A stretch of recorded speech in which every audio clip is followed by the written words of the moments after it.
My name is Dr. Ronald J. Farabaugh. I'm a chiropractic physician here in Columbus, Ohio.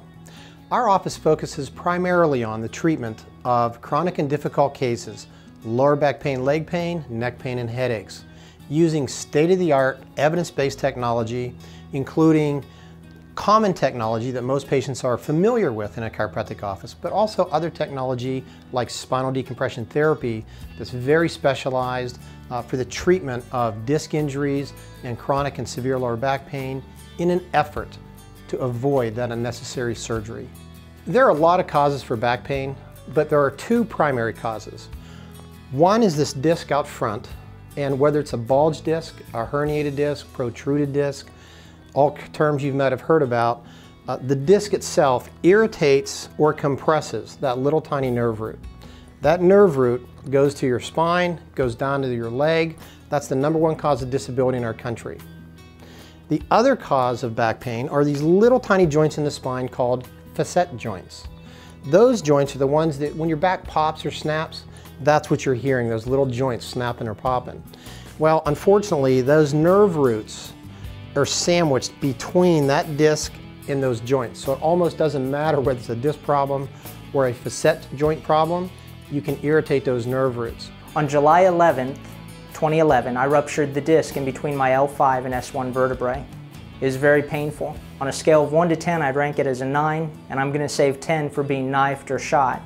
The doctor told me that I had the largest herniated disc he had ever seen, and that he could not fix me, and I would probably never walk again, and it was something I was going to have to learn to deal with.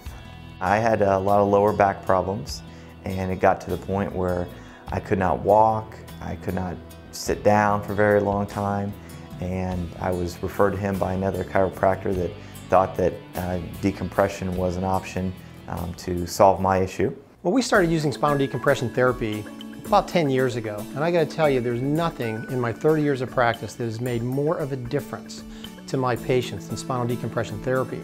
Those patients that are thinking about having a surgery, in the past, if I wasn't getting good results, I sent them to their medical physician, they didn't get good results. Our only option really was sending them to a surgeon. Now, believe it or not, with spinal decompression therapy, 9 out of 10 patients we now do not have to send to a surgeon. 9 out of 10 patients get exceptionally good results with spinal decompression therapy. For me, there was no pain after 4 treatments. I began treatment on Monday, July 11th, and on Thursday, I wasn't taking any of the pain medication. There was no more Vicodin at that point. So I was thrilled. The decompression therapy, it took a few sessions to really start to feel it, to have it react fully. I believe I did 30 sessions of it over about a 3 to 4 month period.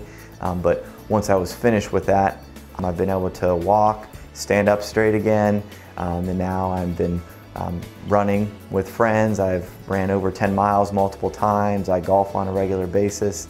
I could never thank him enough. He really gave me back my life, my ability to take care of my family. If it wasn't for him, I probably would be in a wheelchair. I would highly recommend Dr. Farabaugh. He's a healer in the truest sense of the word.